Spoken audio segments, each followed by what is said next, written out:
శిలువకి కూలికి వచ్చిన అందరికీ కూడా నా శుభాలు హృదయపూర్వక వందనాలు తెలియజేస్తున్నాను. అందరికీ వందనాలు. చాలామంది చేతులు లేదు, వాక్యం నెరవేర్చిన తర్వాత వందనాలు చెప్పండి. నాకేమి ఇచ్చేయట్లేదు కానీ ఒకరికొకరు వందనోత్సవం చెప్పుకున్నట్టు కదా. ఇంకా మీకు ఎలా ఉన్నాయి కనపడుతున్నారు ఇక్కడ పేరు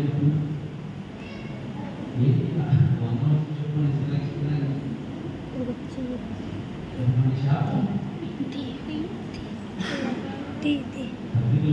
చదివితే పవిత్రమైన ముద్దు పెట్టుకోండి, ఒకరు వందనాలు చెప్పుకోండి అని పౌరుల పత్రికల్లో రాస్తున్నాము. వాక్యం చెప్పేది పాటించము. ఇంకెందుకు అది మనకు బాగా తెలిసిపోతుంది.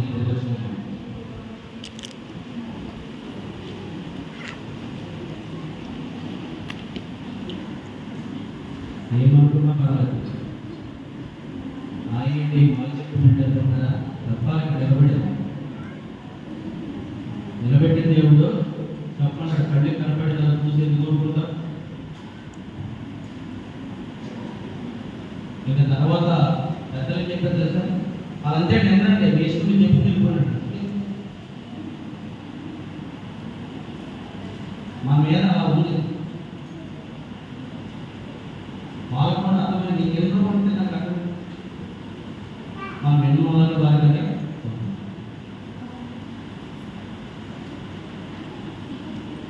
అలా ఉంటే అది మనకు మేలు కదా.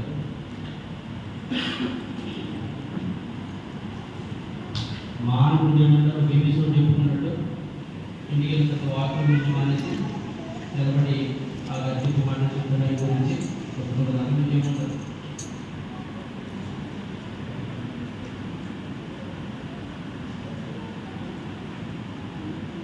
చదవబడిన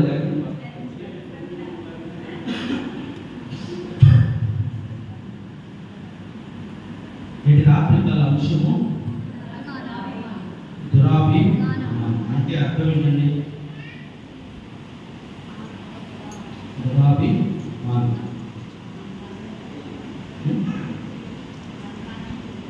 అహంకారం, ఇంకా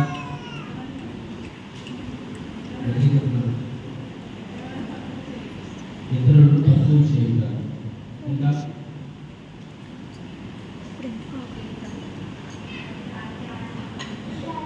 హానిది ఆశించుకోవాలి. అభిమానం అంటే అభిమానం అంటే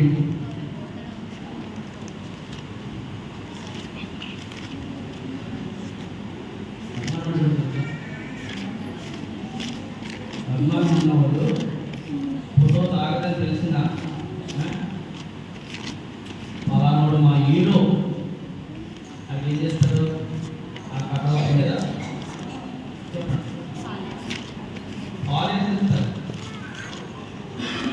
ఏంటి అంటే ఏం చేస్తారంటే ఆ ఫాలో అంటే అభిమాన హీరో అంటే అభిమానం ఏం చేస్తారు, ఆలోచిస్తారు. ఎన్నైనా వీళ్ళతో వెంబడించారు. ఆ బాల్ లేకుండా ఎంతమంది తొలగిస్తే అది అభిమానం ఉందా, అది ప్రయోజనం ఉందా? కానీ మరి ఆ హీరో ఫ్లెక్సీలో చూసేస్తారు కనుక దాని మీద వేసేస్తాం. అభిమానం పచ్చబొట్టులు పేర్లు రాయి చేసుకుంటాం. అభిమానం ఆడియన్స్ డబ్బుల కోసం సగం బట్టలు వేసుకుంటే చక్కగా ఉన్న బట్టలు చెక్ చేసుకుంటాం కదా. అభిమానం ఆ వీడు అయిపోతుందా, అయిపోతుందా?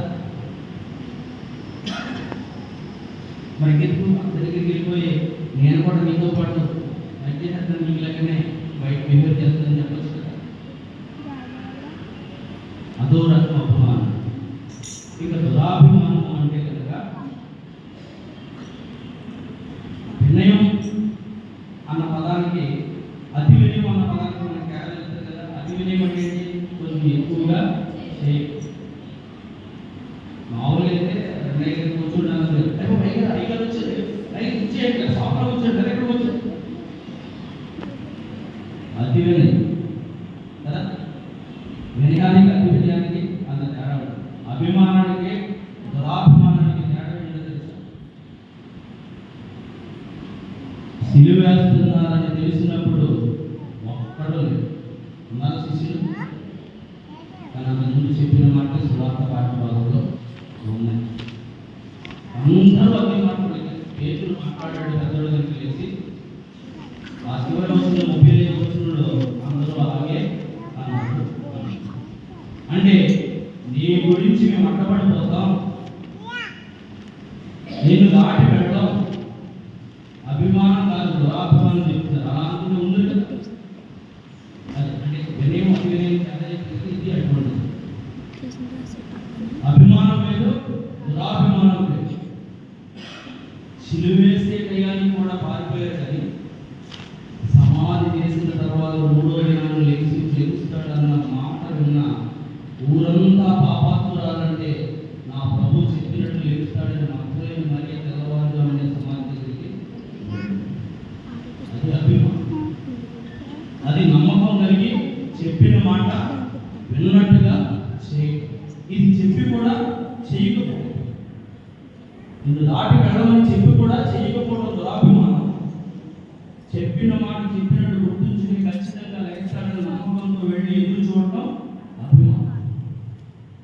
అభిమానం అదే కొన్ని మాటలు మనం ఆలోచన చేస్తే చదవబడిన ఉత్తర ప్రత్యుత్తర సంకీర్తనలో 7వ వచనం ఒకసారి చదువు.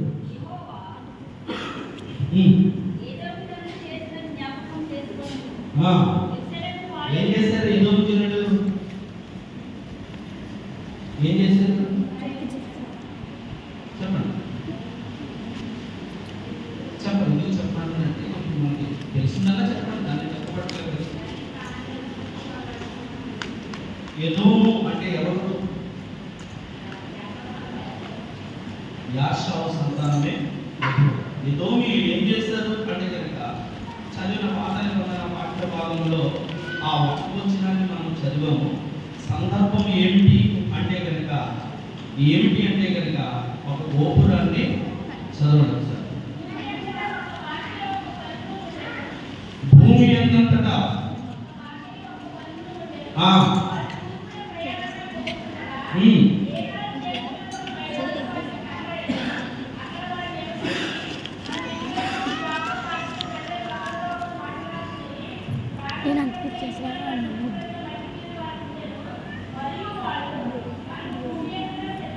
మరియు వారు మనం భూమి అంతటా చెదిరిపోకుండా ఒక పట్టణం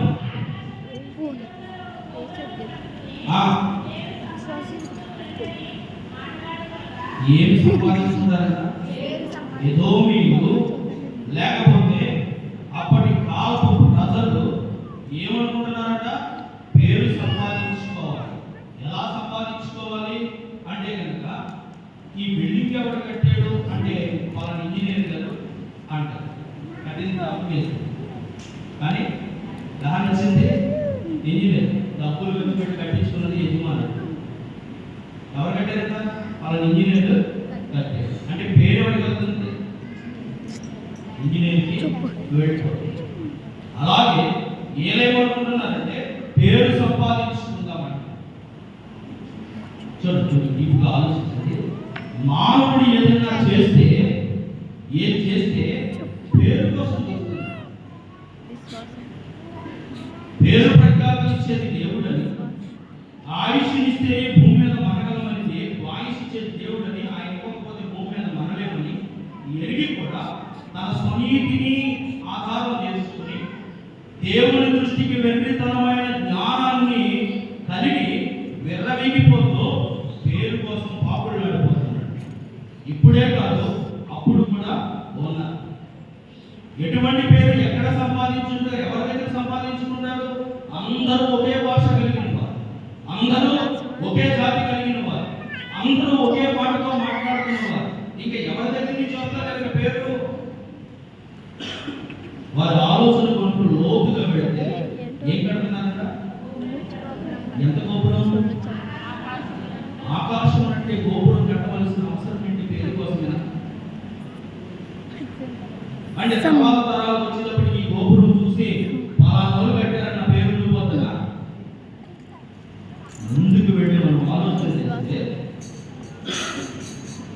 బాగా ఆలోచన చేస్తే, దేవుడు జలప్రళయం పంపిస్తే 7 అరగలి లేక 7 అంతస్తులు కట్టిన వాడ అరావతు కొండ మీద నిలవబడింది. కానీ అంతటి పర్వతాలు కూడా నీటిలో ములుగు.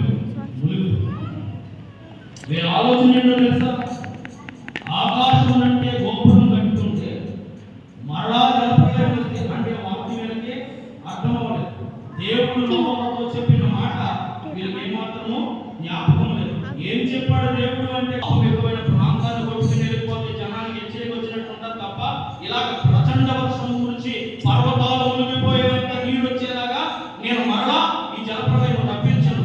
మరి ఏంటయ్యా అంటే, అందుకు నీకు మాకు లేకపోతే నాకు మీకు ఒక నిబంధన గుర్తుగా రేంబోని పెడుతున్నాను. అనగా ఇంద్రధనుసుని నేను మేఘాల్లో పెడుతున్నాను. ఒకవేళ వర్షం ముసులెట్టేసింది, వర్షం వచ్చేది ఏమైపోతుందో అది అనుకునేసరికి మేఘంలో ధనుసు నీకు కనబడతారు. అప్పుడు నీకు ఊరట కలుగుతుంది. దేవుడు చెప్పినట్టు ఇది జలప్రళయం కాదు, ఇక రాదు.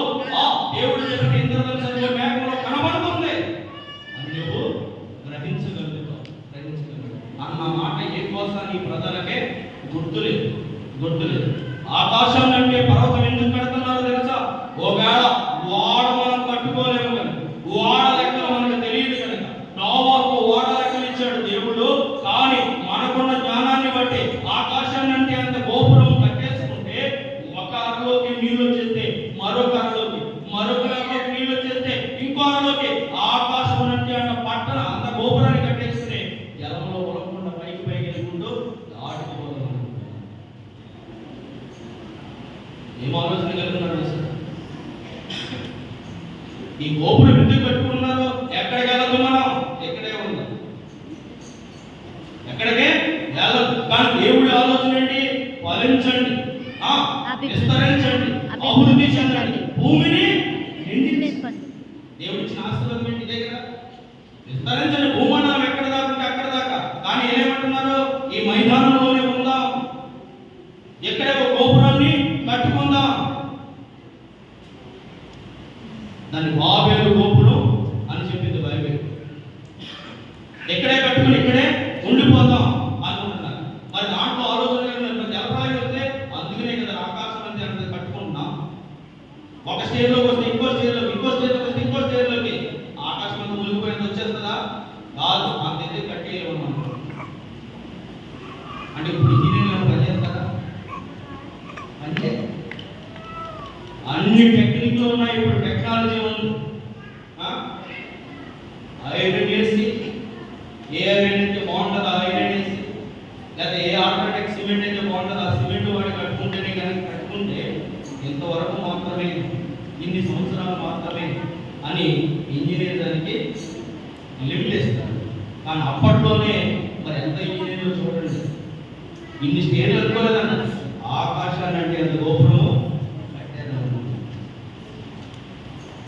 అందుకని దేవుడు ఏమన్నా తెలుసా? మన తెలివితేట దేవుడి దృష్టి కంట వెర్రితనముగానున్నది. మానవుడు తెలివితేట నేను నా ఆలోచన ఏంటా? నేను చెప్పిన మాట ఏంటి? మీకు విస్తరించడని చెప్తే మైదానం బాగా విస్తారంగా కనబడుతుంది కదా అని బాబేలు దగ్గరే ఆగిపోయి గోపురాన్ని కట్టుకుని ఇక్కడే ఉండిపోతాం అనుకుంటున్నారని. ఏమిటి వీళ్ళకి వచ్చిన ఈ ఆలోచన? ఏమిటి వీళ్ళ ధైర్యం అంటే కనుక అందరూ ఒకే మాట కనుక ఇక్కడ ఏకైతే ఆ ఊరు చూడన్నవాడు కూడా పలుకుతున్నాడు. నీ వంతిది, నీ కుటుంబపక్షంగా పోగవలసిన ఇంటికి ఎన్ని అని చెప్పేసి వాడు త్యాగలిగినాడు. చూసాడంట దేవుడు. ప్రారంభించబడి దాన్ని పోల్చి మాటను బట్టే కదా, మీకున్న భాషను బట్టే కదా నేను చెప్పిన మాటను మర్చిపోయి మీ ఆలోచన నెరవేర్చుకోవాలనుకుంటున్నారని దారుమారు చేస్తారు. ఏం చేశాడు? భాషని తారుమారు చేశాడు. అనగా తారుమారు కింద పుట్టినోట్లో ఉంటే చదువు. ఆబేలు అనగా ఏంటి అర్థం? ఏం చేశారయ్యా ఎదోమీయులు? ఏం ఆలోచన కలుగుతున్నారు? 7వ వచనం చదివాం కదా మనం, 37వ సంకీర్తన 7వ వచనం.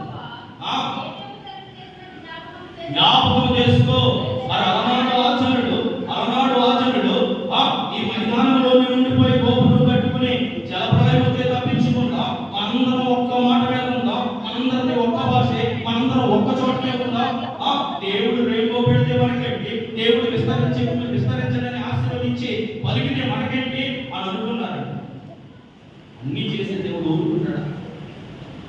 ఆధ్యాత్మికము పాపం అని చెప్పిన దేవుడు అతిక్రమిస్తూ పోతే కనుక ఊరుకుంటాడా? తారుమారు చేసేస్తాడు. ఏం చేసేసాడు? తారుమారు చేసేస్తాడు. అలాగే దేవుడు నీకు ఇచ్చిన స్థలంలో, దేవుడు నీకు ఇచ్చిన జీవితంలో నువ్వు ఇంకా ఏం కట్టుకుందాం అనుకుంటున్నావు, ఇంకా ఏం సంపాదించుకుందాం అనుకుంటున్నావు, ఇంకా ఏమి కూడగట్టుకుందాం అనుకుంటున్నావు, ఇంకా ఏమి పోగేసుకుందాం అనుకుంటున్నావు, తారుమారు చేసేస్తాడు. దేవుడు ఏం చేస్తాడు? తారుమారు చేసేస్తాడు. ఫలించు. దేవుడు ఏం చెప్తున్నాడు తెలుసా? నువ్వు ఫలించు. ఎలా ఫలించాలో తెలుసా?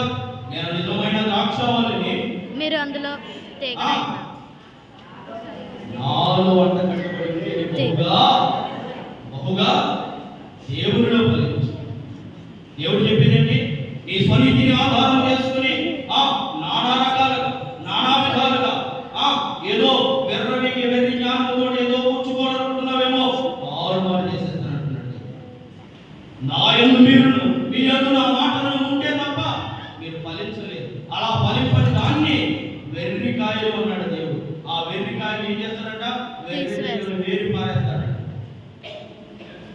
అక్కమతో చెప్పేమాట, ఏదో వీళ్ళ ఆలోచన ఎలా ఉంది, లేకపోతే అప్పటి ప్రజల, ఇశ్రాయేలు ప్రజల ఆలోచన ఎలా ఉంది, దేవుడి ఆలోచన ఏంటి? నిన్ను ఫలించమంటున్నాడు.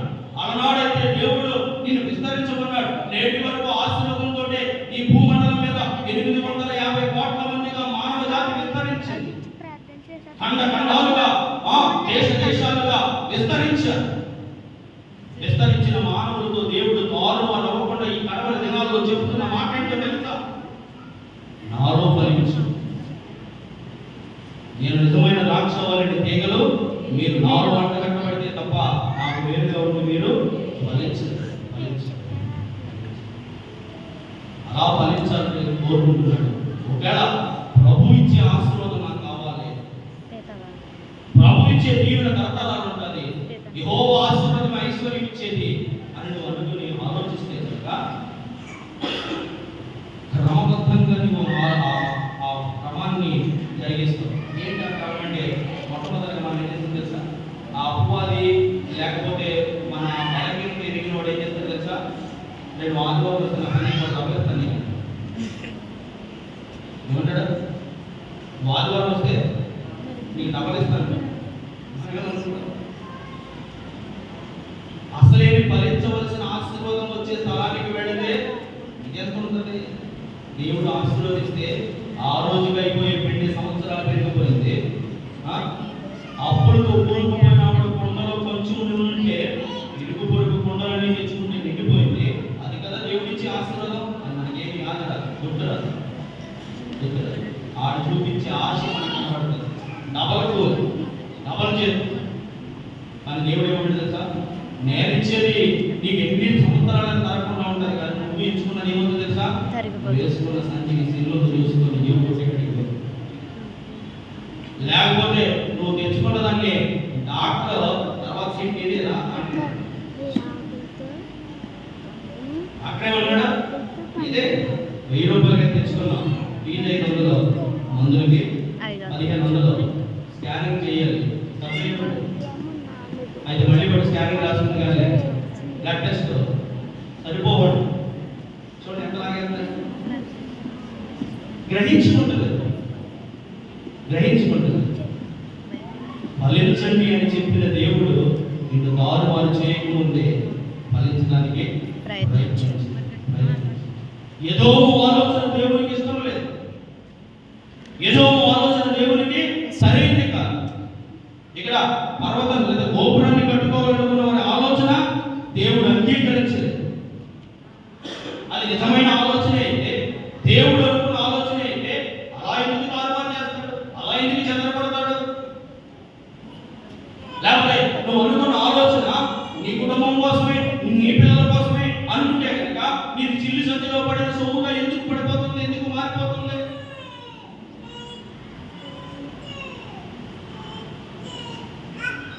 ఈ విషయాలు మనం గ్రహించుకోవాలి. నా సొమ్మును లేదా నా దాన్ని మీరు దొంగిలిస్తున్నారన్నటువంటి ఆలోచన. మేము ఏం దొంగిలించాము అంటే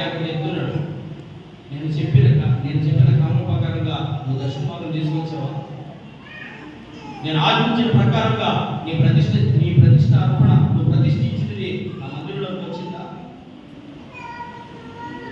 నేను ప్రకటించిన రీతిగా ప్రథమ ఫలం అనేది నాది, అది ఏది? నా మందిరంలో సమృద్ధి ఆహారం ఉన్నట్లు దేవుడు చెప్పలేదా? మరి ఏం దొంగిలిస్తున్నాము అనుకుంటే మరి ఎన్ని మనం లేకపోతే దొంగిలించినట్టే కదా, దొంగిలించినట్టే. మరి ఎందుకు భరించట్లేదు అంటే కనుక నీ స్వనీతిని ఆధారం చేసుకుని నీ నిర్ణయాల ప్రకారంగా నీ ఆలోచన ప్రకారంగా కొన్ని ప్రయత్నాలు చేస్తున్నారు. వారు కూడా మనకు తెలుసు ఎంతమంది జనం మనం చెప్పుకుంటే అందరూ తల పని చేసేస్తే ఆకాశాలంటే గోపురము కట్టేస్తారు. దేవుడి చిత్తాన్ని గురించి అడిగేది లేదు, దేవుడి దగ్గర విచారణ చేసేది లేదు, దేవుడి గురించి ఆలోచన చేసేది లేదు.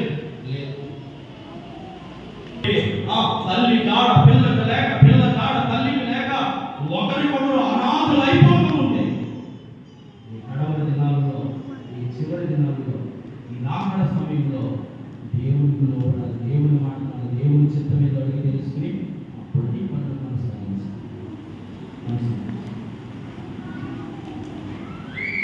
అదే కదా ఇక అవివేకం గురించి కొన్ని మాటలు చెప్పేసి దురాభిమానం కదా, దురాభిమానం గురించి ఒక మాట చెప్పేసి నేను వాక్యాన్ని ముగిస్తాను. దురాభిమానం అంటే చక్కటి మాట చెప్పాడు కీర్తనకారుడు 19వ అధ్యాయం 13వ వచనం. ఏంటంట? దురాభిమానం ఎట్లా పడేస్తుంది? ఆపంలో పడేస్తుంది, ఆపంలో పడేస్తుంది. దురాభిమానం కలిగిన పేతురు, బండ మీద సంఘం కట్టవలసిన పేతురు, అందరిలో పెద్దవాడు, దేవుడు ఏర్పాటు చేసుకున్నవాడు, దేవుడు చెప్పిన విధంగా చేపలు పట్టి ఆ లాస్ట్కి ఆశ్చర్యపోయి పాదాల మీద పడి నేను మనిషి పట్టి జాగ్రత్తగా చేస్తానంటే వెంబడించిన వాడు, ఇంకా చెప్పాలంటే అతని ద్వారా ఎన్నో అద్భుతాలు జరగవలసి ఉన్నాయి. అతను నీడ పడితే రోగులు బాగుపడవలసిన కార్యాలు జరిగించవలసిన అవసరం ఉంది. అలాంటి పేతుల్లో ఏం కనబడుతుందయ్యా అంటే కనుక దురాభిమానం. ఏ అభిమానం? అది ఎలా ఉండాలి అంటే కనుక దాని వాక్యం ఏమని చెప్తున్నాడు, ఏమని చెప్తున్నాడు అంటే కనుక అటువంటి అభిమానం పాపంతో సమానం. నన్ను దురాభిమాన పాపంలో పడకుండా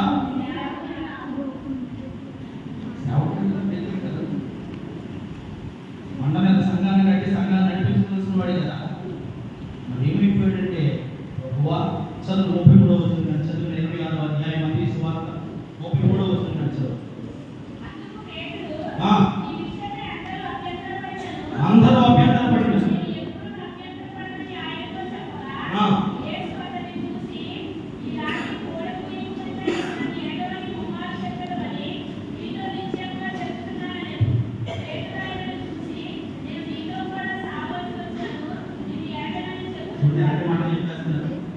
నీతో కూడా చావలసిందని ఎంత అభిమానం చెప్పారు, ఎంత అభిమానం చెప్పారు. అసలు నేను ఎలాగనని దేవుడు చెప్తున్నాడు. నీ ఆలోచన నాకు తెలుసు, నీ ముందుగా నిర్ణయించేది నేను, నీకు తలపు పుట్టక ముందే ఎదిగిన వాడు నేను, మాట నోటికి రాకముందే నువ్వేం మాట్లాడతావో నాకు తెలుసు. అలాంటి వాటిని నేను చెప్తున్నాను. నేటి కోడి ముందు ముమ్మారు పోతాను, అబద్ధం అని చెప్తూ ఉంటే ఏంటంటున్నాడు? ఎలా కాదు, సావలసి వచ్చినా అసలు నేను ఆ మాట పలకనే పలకను, సావలసి వచ్చినా పలకనే పలకను. చలికాసు చిన్న పిల్లలు వచ్చి వాళ్ళ శిష్యులు కదా, అమ్మాయి ఏం మాట్లాడతావు, ఏం మాట్లాడతారు, దబాయించేస్తారు. ఎవరు చెవి దగ్గర మరుపు బంధువులు వచ్చి మేము మా బంధువు కోసం వచ్చినప్పుడు నువ్వే అంటే ఓయే నాకు తెలియదు అక్కడ ఎవరు మారు ఓడేసిన తర్వాత అప్పుడు పశ్చాత్తాపం కలిగింది. అప్పుడు దేవుడి మాట గుర్తొచ్చింది. దురాభిమానం ఎంతో అభిమానం చూపించే మనిషి ఎదురుగా ఎంతగానో నటించేసి నమ్మించేసి అంత అభిమానం ఒలగబోసి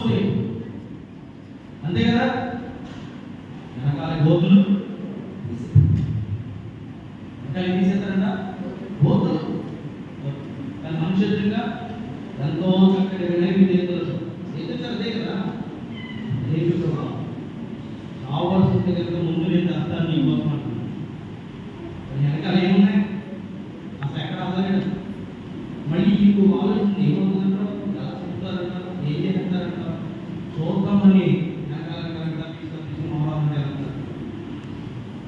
ఇటువంటి ఆలోచన రోజు తగ్గేసిన తర్వాత మళ్ళా ఏమవుతుంది వేచి చూడటం మళ్ళీ ఆయన కూడా మనం పొందుకోవాలి దురాభిమానం పైకి చాలా అభిమానం చూపిస్తారు లోపల వ్యవసాయ అభిమానం ఎలాగ పెద్ద ఆయన చెప్పాడు కాబట్టి అందరూ కూడా అలాగే అవునా తెలమాట సమయంలో ఉపయోగించి ఏమన్నారు అసలైన మనకేంటి అంతే కదా అలా అంటే ఏదో చూసారా కాంత అలా అది మంచిగా చేయడా లేకపోతే చేయగలమా లేదా దీనివల్ల ఎంత ప్రయోజనం ఎంత నష్టం దీనివల్ల ఏం చేస్తే వీలు ఈ ఆలోచన కూడా లేదు ఎక్కడ 11 మందికి అర్థంగా ఆయన ఎలాగంటే అలాగే ట్యాగ్లైతే అందరూ అసలు తీర్పు తీర్చి ఏ రోజు చెప్తున్నాడు ఏ తప్పు కనపడలేదు ఆయన నాకు నచ్చుతారని బట్టి అసలు నాకు మీరంటే ఎంతో కోపం ఏదో చేసేసి అయినా కానీ ఎన్నిసార్లు ఎన్ని రకాల విచారించి కలిసి క్లాస్ పంపించాను క్లాస్కి ఏం కనపడలేదు నాకు ఏం కనపడలేదు ఇదిగో ఎలాగో ఒక ఆనవాయితీ ఉంది కదా ఒక విడుదల చేయడం ఇదిగో మీ రాజుని ఎప్పటివరకు కొట్టాము శిక్షించాం ఈడ్చుకుంటూ తిప్పాం ఈదుల్లో సిలువు మోయించాం రక్తధారిగా మారిపోయాడు ఇంకా ఏముంది అసలు ఏమీ లేదు ముడతో కూడా కిరీటం పెట్టేసాం ఈ రాజుని నిర్దేశారు కాబట్టి రాజుగారి ఏడాది చేసాం ఇదిగో తప్పు కనపడలేదు ఇది చేస్తే మీరు ఎన్ని వదిలేస్తారు మీరు కూడా హ్యాపీ కూర్చున్నట్టే వద్దు నిర్ణయం తీసుకోండి అలాగండి ఇన్ని శ్రమలు పొందుతా తీర్పు తీర్చే రాజు ఏమీ లేదని భార్య చెప్పిందంట భార్య ఏం చేస్తుంది ఆ నీతి మంతుడు జోలికి వెళ్ళావా నీ రాజ్యం కాదు నేను కాదు మన కుటుంబమే ఉండదా అని చెప్పింది నేను నాకు బాధగా పెట్టుకోను నిజంగానే నాకు విచారణ చేసి చేతులు కట్టుకున్నాను ఈ రక్తానికి నిలబడాలి రక్తానికి నాకు ఏ సంబంధం లేదు దీంట్లో బాలి భావిస్తుంది నేను దాని ద్వారా వచ్చే దోషాన్ని నేను పెట్టుకోను అన్నాడు కానీ ఎవడో ఈర్షతో పూసిన పోతకే మేము జరగడం లేకుండా సిలువేయము అని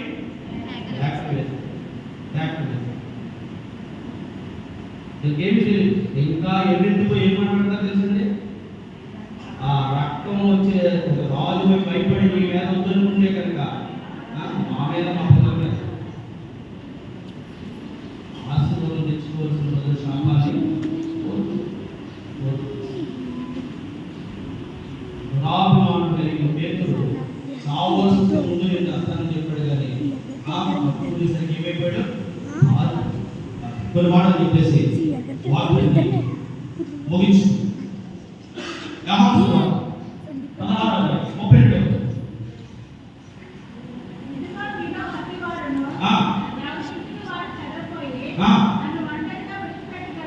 ఏం చేస్తారంట మీలో ఎవరింటి కాదు ముందుగానే చెప్తున్నాడు దేవుడు శిష్యులు ప్రాణం పెట్టేదని చెప్తున్నారు కదా ఎంత అభిమానం కలిగి నమ్మకాన్ని నీ కోసం మేము అని చెప్తున్న మీరు మాట్లాడాలా బాధ్యతలే దూరంగా పారిపోతారు మీరు మనిషి ఎదురుగానే చెప్తారు మీరు కానీ వెనకాల మీరు అసలు అడ్రస్ ఉన్నారు మీరు అటువంటి గడియే వస్తుంది మీరు పారిపోయే గడియే వస్తుందని ప్రభు చెప్తున్నాడు మహేష్ వారు చదివిన వాక్యంలో 56వ వచనం 26వ అధ్యాయం 56వ వచనం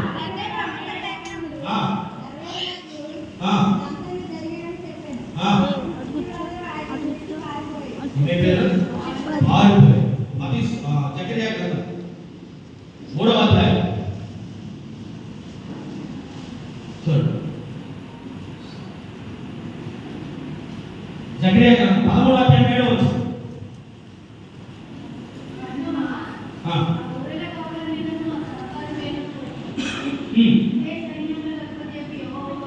ఏం పడుతుందంటే గొర్రెలు కాపడం మీద రక్తం పడుతుంది అంటే మరణము కాపడం మీదకి వచ్చేసింది గొర్రెలకు ఏమైపోయి ఇప్పుడు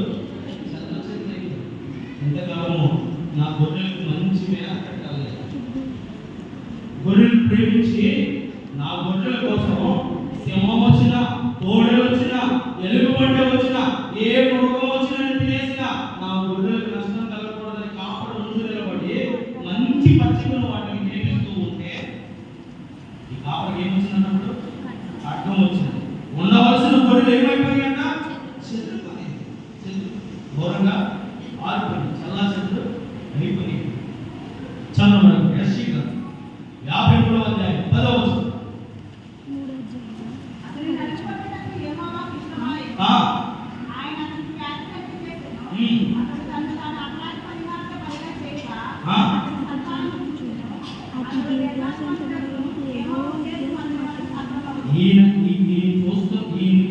నలిగిపోతూ ఉంటే ఆయన పిల్లలైన వారు అందరూ చూస్తున్నారు, కానీ ఇది దీర్ఘాయుష్మంతుడు అవుతాడని ఎవరు కూడా గ్రహించట్లేదు. ముందు చెప్పిన మాట ఒకవేళ చనిపోయడం తిరిగి ఇస్తానన్న మాట గుర్తుంటలేదు.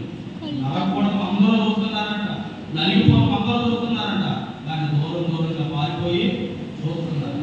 కానీ నేను ఆయన మరలా నిలబెట్టుకుంటాను, మరలా బ్రతికిస్తాను, నేను మరణపురులను విడిచి తిరిగి లేస్తాను అని చెప్పిన మాటలు గుర్తులేవు. కీర్తన గ్రంథం 88వ అధ్యాయం 10వ వచనం. కీర్తన గ్రంథం 88వ అధ్యాయం 10వ వచనం.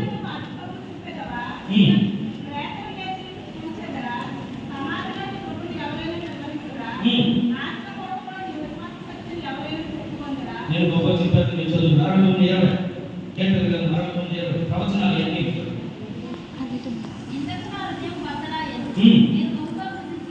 బహుగా కృషించి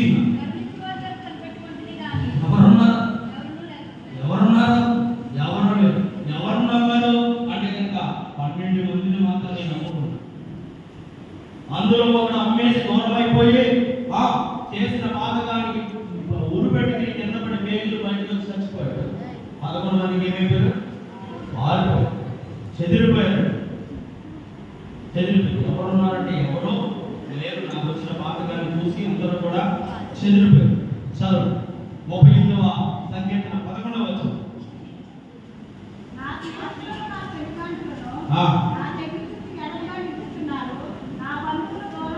నాకు వచ్చిన తెగులు ఏమైపోయాడు? ఎడమైపోయాడు, దూరంగా వెళ్ళిపోయాడు. కానీ ఎవరు ముప్పై చూస్తున్నాడు?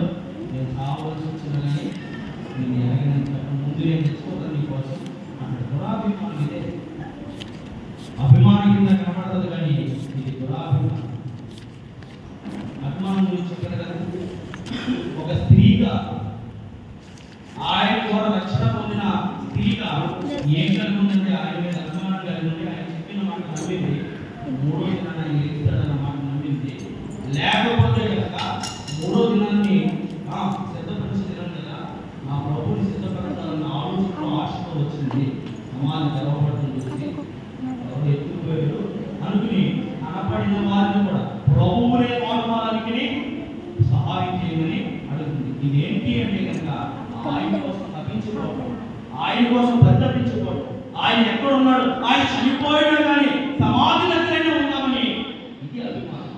ఇది అభిమానం. ఆయన చంపేస్తారేమో, కొరడాలో కొట్టేస్తారేమో, ఇదిగో లాక్కుపోతున్నారని తెలిసి కూడా భావ్యంగా ఉన్నప్పుడు కావలసి వచ్చిన సస్తామని చెప్పారు. కానీ అందరూ కూడా వారికి దురాభిమానం.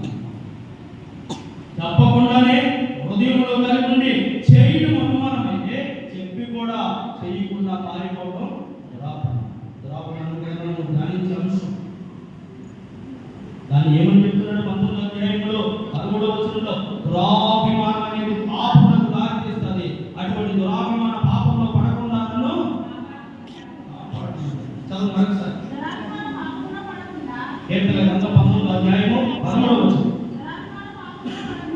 దురాభిమాన పాపంలో పడకుండా నిజంగా సావుకుని ఒకవేళ విశ్వాసుడైనా సావుకుడైనా ఎవరైనా దురాభిమానం అనేది ఒక నటించేది లేదా నిలవలేని స్థితి ఏదైనా ఉందంటే కనుక దాన్ని బట్టి పాపం చేస్తున్నావు, పాపం చూడలేదు. అది నీవు నీ యాక్టింగ్ పాపం అంటారు. చెప్పారు నాకు అర్థమయ్యే భాష. నువ్వు నటిస్తే నటన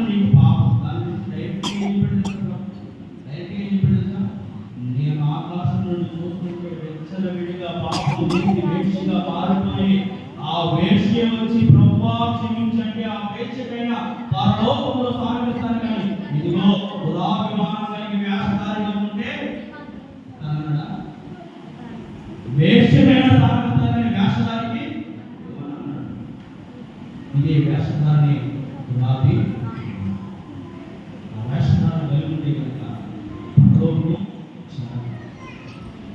అందుకని ఆ భక్తుడు చేసినట్లు దురాభిమాన పాపంలో పడకుండా నన్ను కాపాడు. కిందకి చదవండి.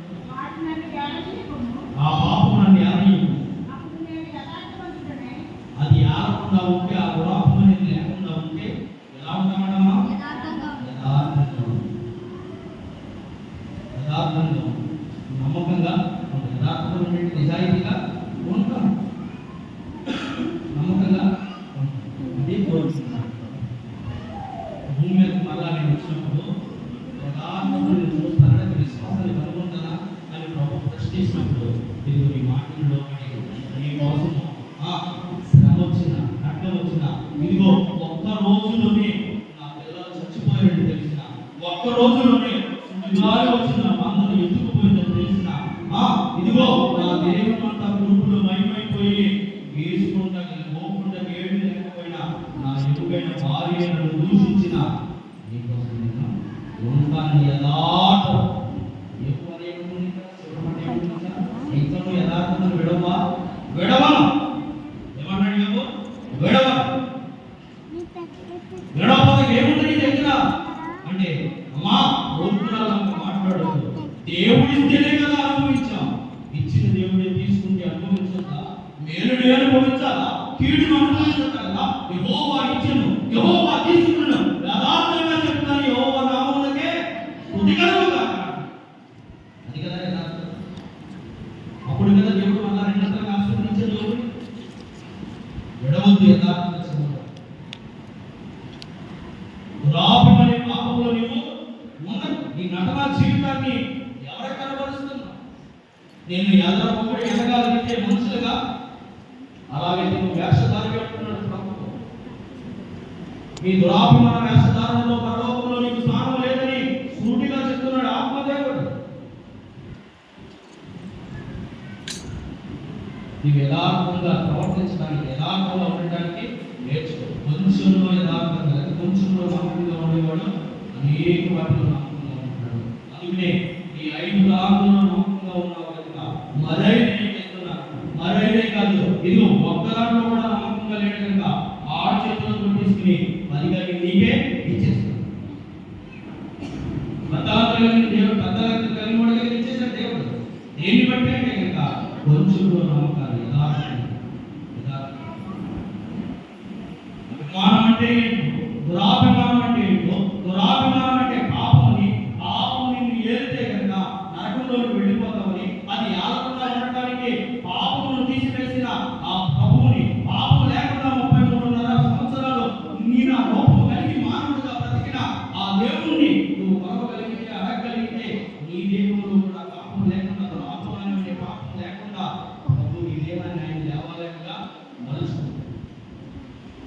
ఆయన నివసించే స్థలముగా మార్చుకుంటాడు. అప్పుడు నీవు యథార్థవంతురాలువై, యథార్థపరుడువై దేవుని కోసం ఉండగలుగుతావు. ఈ భూమి మీద నిన్ను రెండంతలుగా ఆశీర్వదిస్తాడు. చూడండి కీర్తన గ్రంథంలో 49వ అధ్యాయం 11వ వచనం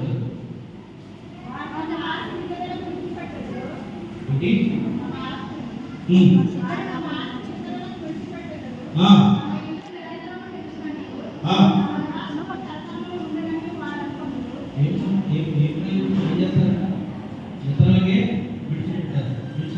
అనేక తరాలు సంపాదించేసినట్టు ధనవంతుడు టీవీ చెప్తున్నాడు. అనేక తరాలకే సరిపడగా సంపాదించేసిన నా ప్రాణం తిని తాగి చూపించే సంతోషం ఏం చేసినట్టు ఇతరులకు విడిచిపెట్టి ఆ రాత్రి దేవుడు పిలుచుకుంటే వెర్రువాడుగా ఉత్తరించుకుని వెళ్ళిపోయాడు. వెర్రువాడా రా అన్నాడు దేవుడు. అది ఎవరికైతే విడిచిపెట్టి కానీ దేవుడు నీ చేతులు అనుభవించాలి. దేవుడు నీ పుట్టిలో పిండిని ఆశీర్వదించాడంటే నువ్వు తినాలని, నీ పుట్టిలో కొని ఆశీర్వదించాడంటే నువ్వు అనుభవించాలని. అలా కాకుండా దేవుడు ఇచ్చేది కాకుండా ఆ సునీతిని ఆధారం చేసుకుని బాబేలు గోపురం కట్టారు. అదే ఆ సునీతిని ఆధారం చేసుకుని భూమి మీద ధనవంతులేక అనేక సంవత్సరాలు తరతరాలు తరగని ఆశలు కూర్చేస్తాను అంటే కనుక దేవుడు అంటున్నాడు గుడ్డివాడిగా అంటున్నాడు. దేవుడు అంటున్నాడు 6 మంది ఏమన్నాడు? 6 మంది. అనేక మంది ఉన్నారు, ఒకే ఆలోచన కలిగి చేశారు, ఒకే పని పూనుకున్నారు. అది దేవుడికి ఇష్టమైందా? దేవుడికి అనుకూలమైన నువ్వు చేస్తేనే అది నిలుస్తుంది. అనుకూలమైన చేయకపోతే సగం కట్టిన ప్రయాస వ్యర్థమైపోతుంది. దాని తర్వాత ఈ జీవితము మారుతుంది. చదువు మాట చదివేసి ముగిస్తున్నాం. కొరింథీయులకు రాసిన మొదటి పత్రిక 10వ అధ్యాయం 12వ వచనం. 10వ అధ్యాయం 12వ వచనం.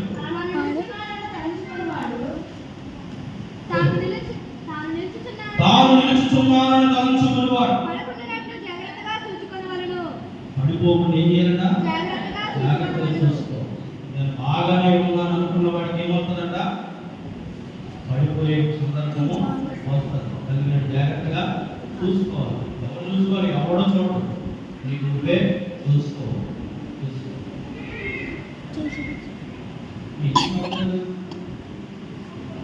అవుతులో కనపడతారు కదా, ఎందుకు అవుతారు? వద్దెళ్ళిపోతుంది. నీతో జోక్యం అంటున్నారు లేదు.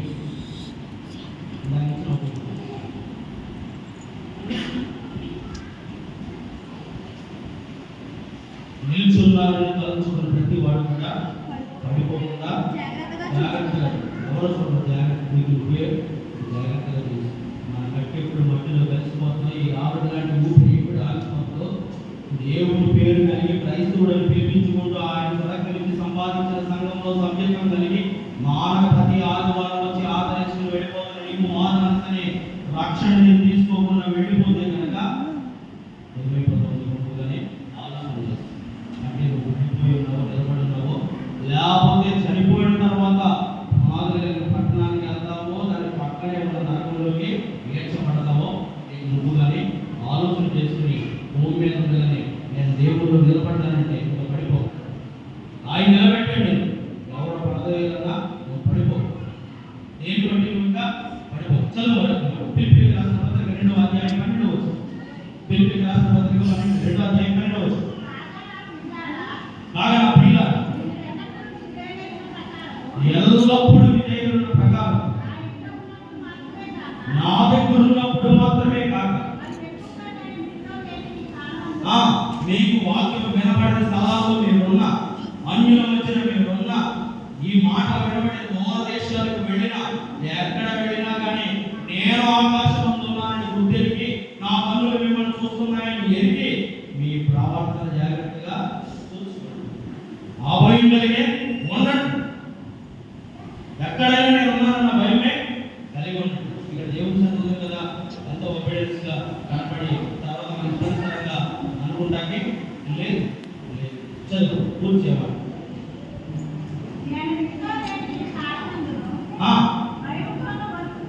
భయముతోను వణుకుతోను ఏ రక్షణ ఏ రక్షణ అయితే తీసుకున్న దాన్ని కొనసాగించు. అప్పుడప్పుడు అలా భక్తులు వచ్చి అప్పుడప్పుడు అలా లోపల అలా వెళ్ళి ఇలా సిగ్గులు వచ్చేస్తాను అన్నట్టుగా అలా వచ్చి ఇది సీరియల్లో వచ్చే ఆట కాదు, జీవితం. ఎల్లప్పుడూ అంటుంది వాడు నిల్చున్నానని తలంచేవాడు పడిపోకుండా ఎల్లప్పుడూ రక్షింపబడడానికి నీవు దాన్ని వచ్చే వరకు కూడా కాపాడుకో. నీకే కాయిస్తాను. 28వ అధ్యాయం సామెతల గ్రంథం 14వ వచనం చదివి ముగించుకో.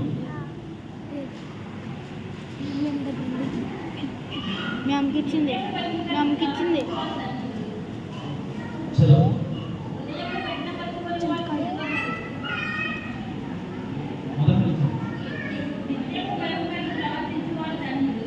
నిత్యము ఏం కలిగంట? దేవుడు ఉన్నాడన్న భయం కలిగి, చేసేది దేవుడికి అనుకూలమా వ్యతిరేకమన్న వివేచన కలిగి, నిత్యం అంటే ఎల్లప్పుడూ కూడా ఏం కలిగి ఉన్నారంట? భయం కలిగి. ఏమంటే వాక్యం నిత్యం భయం కలిగి ఉంటారు. సొంత రక్షణ కాపాడుకోవడానికి